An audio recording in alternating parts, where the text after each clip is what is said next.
Welcome to Inspiring Adventures. Thank you so much for being here with me. Thank you so much for having me. Oh, wow. Well, this has been a long time coming. So this is my friend Zef Zan. And I've been looking forward to this for a long time, Zef. Thank you so much for being here. Tell me about yourself and what do you want to talk about today? Because there's so many things that you've been involved in. I've looked at, the information that you sent me. Where can I start? And I just want to start from this moment right now.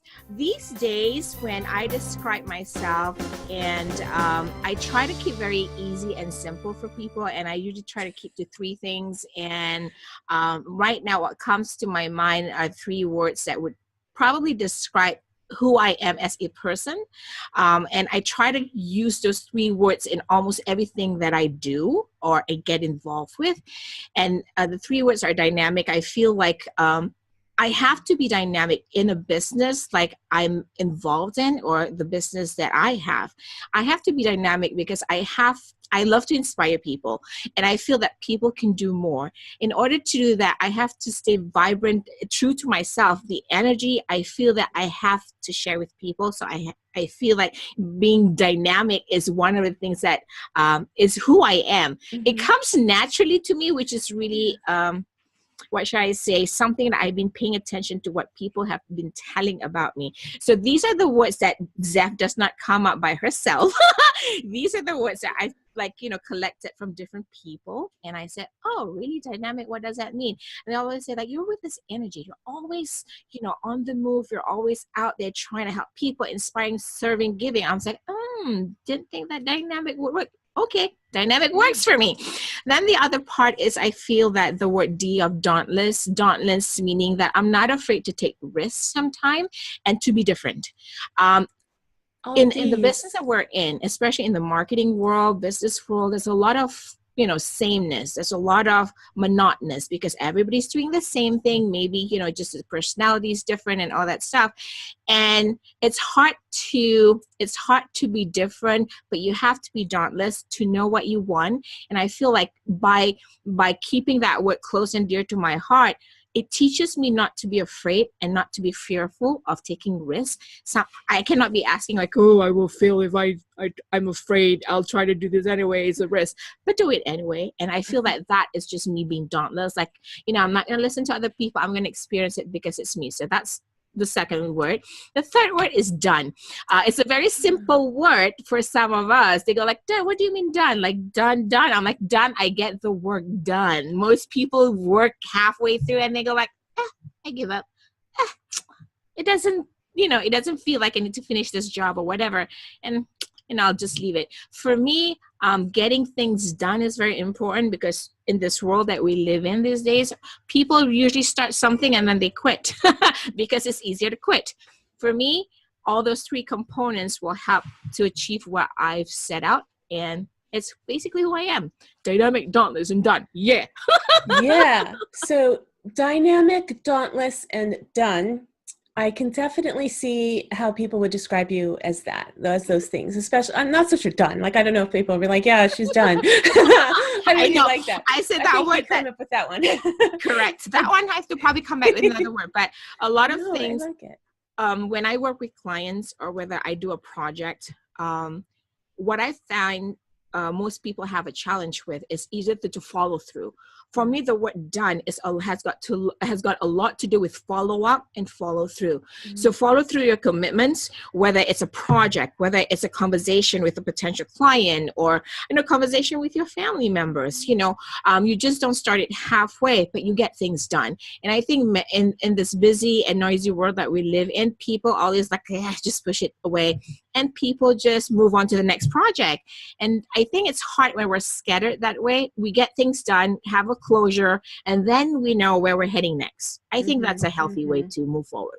Definitely. So, yeah. Zef, I see that you have that power of 3, that alliteration, the dynamic, dauntless, and done. So, and those are great words. What 3 words would you describe yourself from when you were younger, before you knew everything that you knew now? Just the little girl, the young adult, Zef.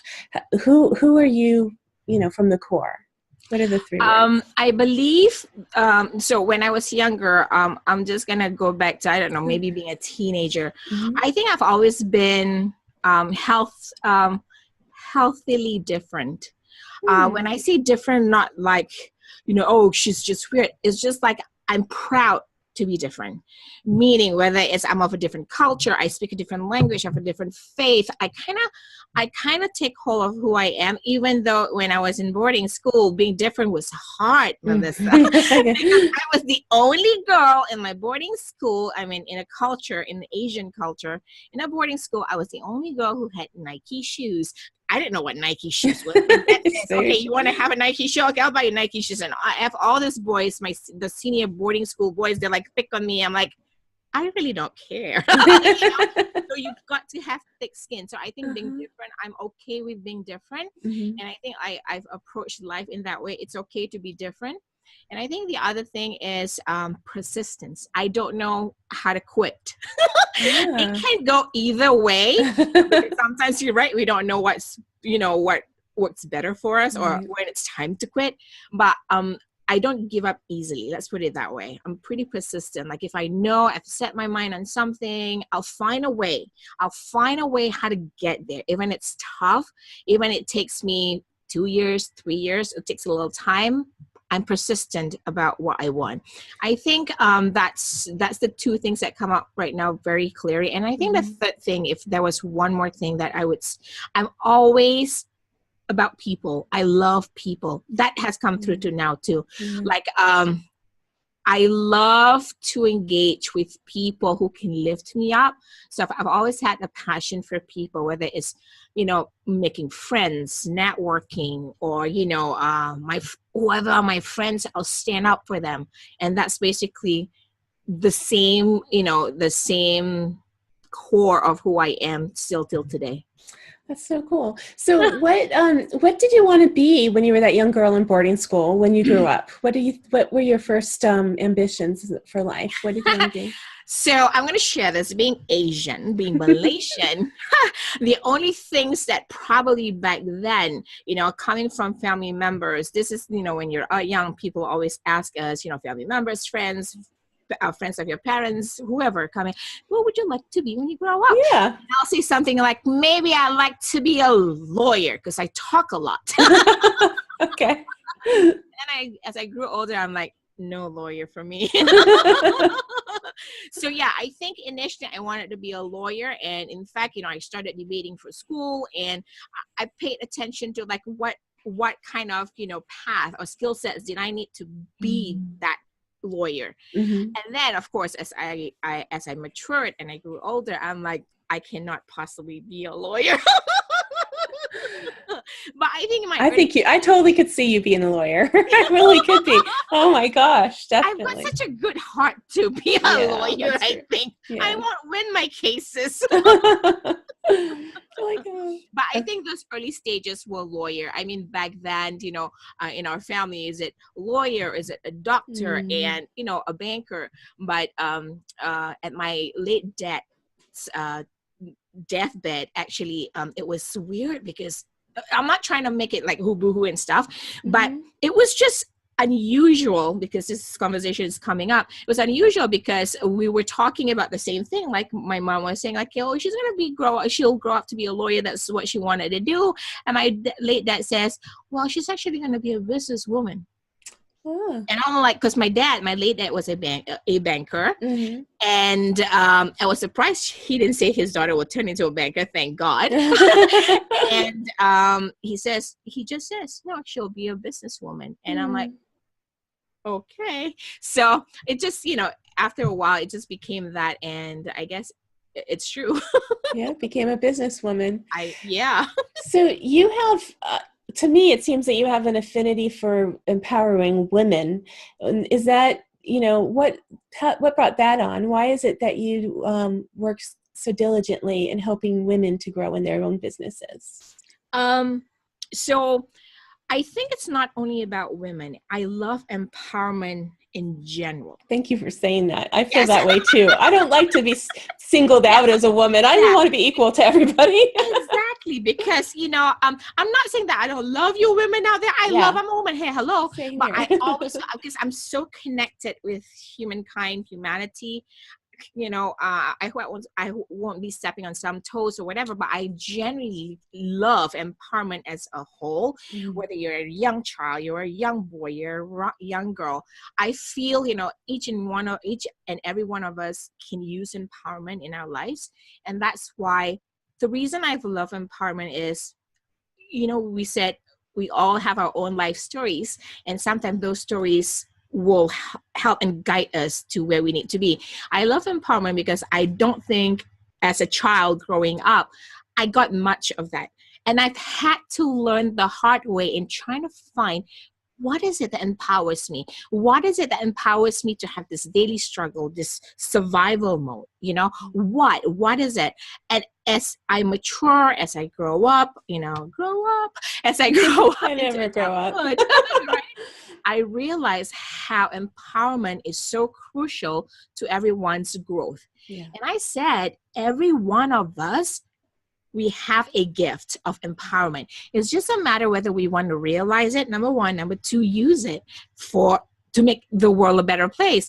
And I think I've always fed on the empowerment because I feel like, so can I just share a little story? Please do. So talk about empowerment in general. So when it was 2013, when I was sick with cancer, way before I had cancer, like years before I was sick, because, we have people around us who experience similar traumatic journey. And I always say to myself, just blurt it out. I said, what, if I ever get sick, I said, I will never keep my story to myself, because I feel by sharing that story, somebody may be empowered, because I don't know what everybody else out there needs, because it could be one thing that I mentioned or shared that could actually sway that person that 50-50, either whether to live their life or to just quit and die.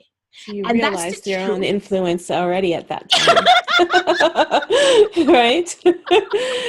And I think because I've felt about empowerment like that very early in my life.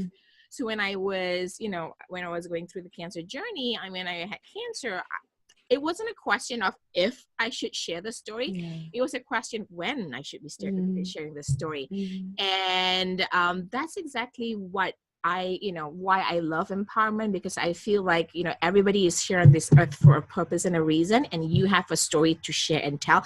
Doesn't matter how you share and tell your story, there is going to be empowerment, because you really don't know who you will be helping, because the receiving end can be on a 50-50 side, which is live your life or quit and die.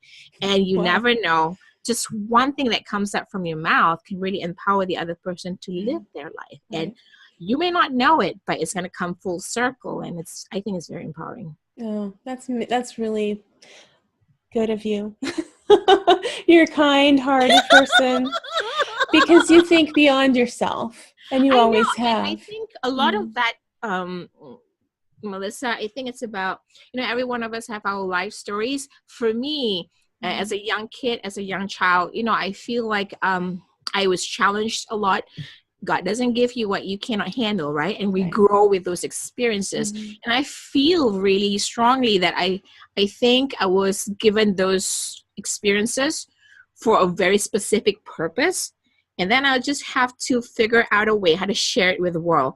And sometimes I don't overthink it, because if you overthink it, you miss that sliding opportunity of doing something good.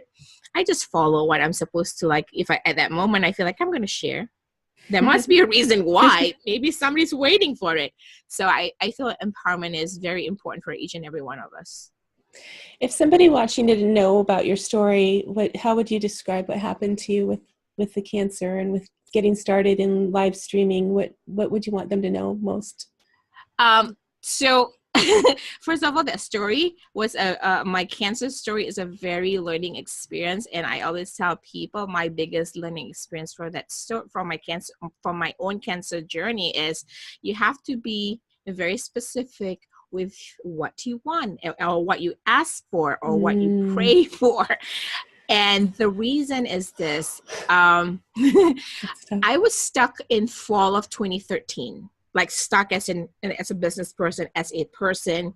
I know I had a business. I know I wanted a bigger business, but was exactly the prayer or the request that I made to the universe, to whatever my divine faith and stuff. And I just, in our faith, we believe that if you speak it, it becomes a request, right? So like fall 2013, I think it's either between August and early October, I made this prayer constantly. I'm like, I'm stuck. And I said, God, I'm stuck. I don't know which direction I'm going. I know I wanted a business. I have a business, but you know what? I feel like I started this business to inspire other people, empower and motivate other people, but I don't have an inspiring story. Thanks a lot, God. I know. And then, now we can laugh about it. And it's true. Because sometimes when we ask something, you wouldn't think he would receive it the way you would want to receive it. It comes in different shapes, sizes, and and you just accept it, right? And when December came, it was like December 18, I remember, because it was like my last broadcast for the year. And a few days after that, went for diagnosis, and we got the news, and I was like, just cried for half an hour. And then I was like, okay, what's next? And people said to me, like, why are you so cool about it? I said, first, I understand that what happened, and I kind of embraced it. And I knew there must be a reason why I'm being challenged with it, or why I'm given this story. And I just have to find good in it and find the strength to probably, I don't know, down the line, share with some people. Who knows who I will be impacting? That was really what came from that cancer journey. And I said, so whenever I share my story, I would say, hey, just ask for very specific things you want. You almost asked for hardship, didn't you? Yeah. Exactly. That's that dynamic, dauntless done in you. Exactly, right? But I've always called it a gift, Melissa, because I had done a workshop for writing your book, and the mentor who was running this workshop said, you should really name your book The Gift, and just talk about the gift. And I'm like, people would think I'm crazy if I just say that my cancer journey was a gift. Right. But at that point of time, the story or the ethos of this journey was the gift, and it truly is, because from that, I was given the opportunity to learn about perspective in life. You don't see life just half a glass half empty. I always look at it half glass full.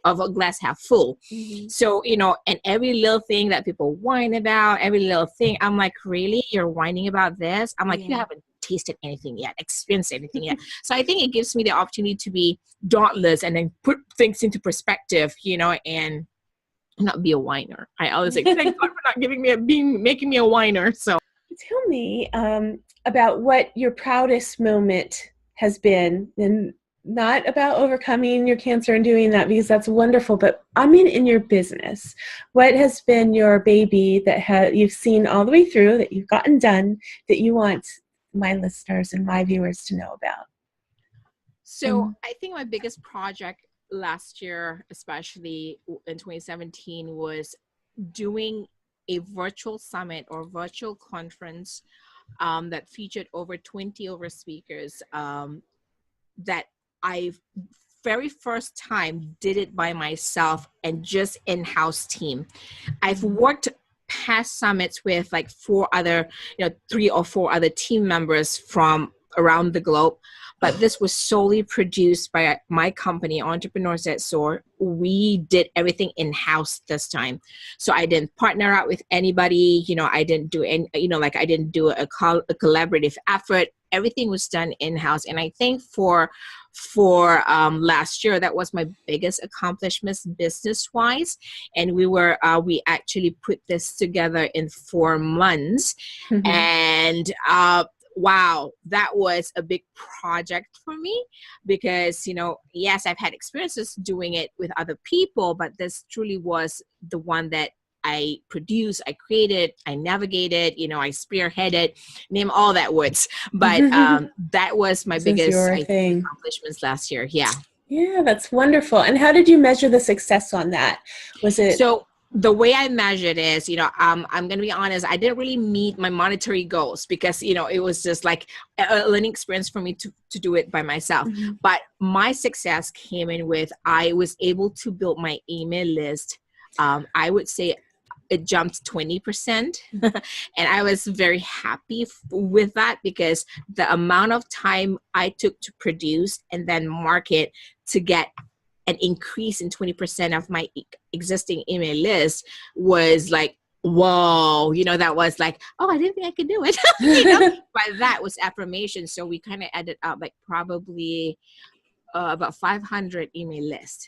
Okay, that's great. Yeah, so that 20% for me was like 500, and I said, oh, this is doable. So, you sometimes have, for some people, maybe it's not big. For me, it's big, so I measure in those little things because I feel that if we don't appreciate those little accomplishments, then you will just like give up. It's easy for you to give up, and if you say like, yeah, I did this well, like over 80% of our process actually was spot on target.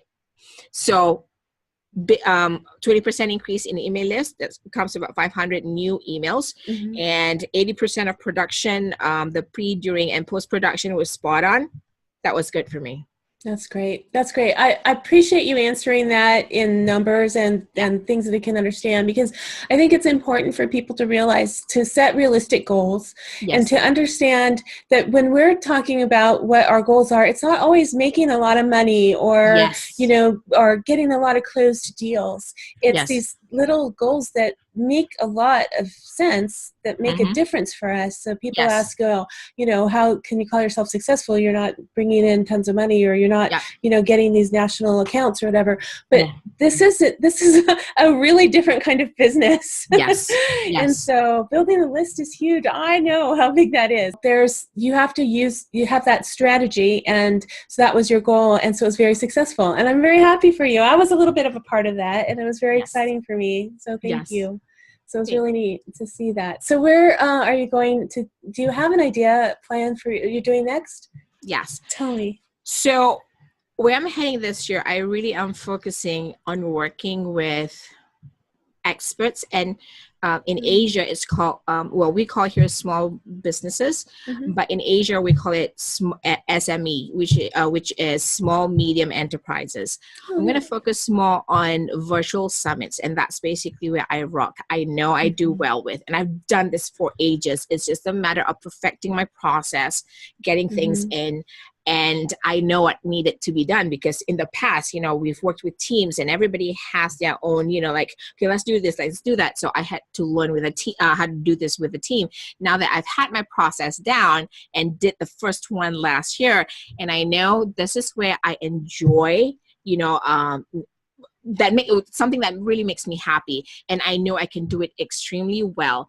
And I really know my niche of who my target audience and people who needs this, right? Who need this, who can use this, because I'm one of those people. I experienced the pain, and I could just go there and say like, listen, I can help you get to where you need to be. So I'm really going to focus on virtual summit production and go from there. Virtual summit production. Well, you are the queen, I think, of virtual summits. Now, so do you have a publication or a website or something that you would want people to go to and see? You can always connect with me through my basic website, which is zefzan.com. That's my name. And for some of you folks who are watching this, who wants to probably check out all the information from the past summit that I mentioned about, you can just go to momentumtribe.live, and that was where you were part of the summit. So go to momentumtribe.live, and you can also learn more about summit production there. That's wonderful. Thank you so much. So, I think it's pretty obvious that you're passionate about what you do and that you are living your purpose. And that is why you are an inspiring adventurous. And you make it it's an adventure just being around you. I know sometimes I feel like, oh my God, when would this adventure stop? Not that I want it to stop, but sometimes, we are brought through journeys in life where you stretch the limit a little bit. And then when you get a little comfortable, it stretches you further, right? Yes. And then when it stretches you further, you go into like, oh my God, fear, defensive mode, or like, oh my God, I just want to hibernate because I don't know what this is, because this is all new territory for me. But what I've learned is to really know that sometimes the universe our yellow brick road. You just have to be patient and accept it and just open up your arms and go like, okay, tell me what to do. And I was just having this conversation earlier today. I say, sometimes we business owners, we're always in control. We just need control because we know like today here, we need to be here. Tomorrow we need to be there. Do this, do that. Oh, go here, go there. And then we forget us, the person, because we're always taking care of other people. And then when the universe tells us, put on your brakes because you need to take care of you. And I think it's good for us to pay attention to that. For sure. Well, the word for the week this week on everything that I'm doing, the word for the week this week is listen. So what is the message that you are listening to or that you would want people to hear? I think, so I'm going to share my experience because I think that's going to be, it will resonate with some of you out there. Listen to what you know is right for you.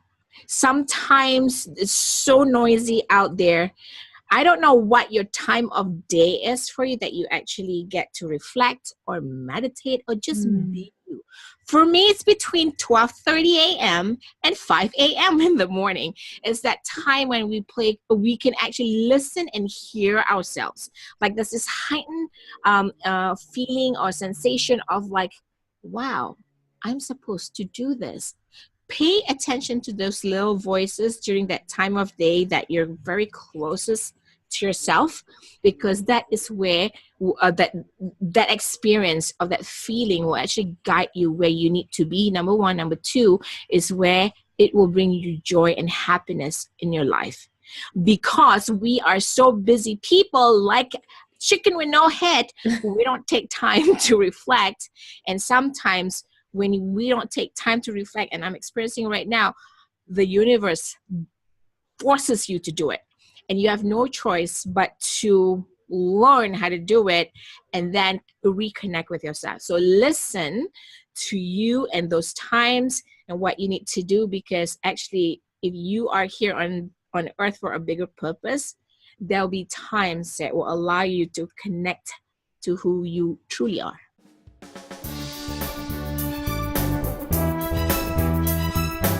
Oh, that's beautiful. Thank you so much.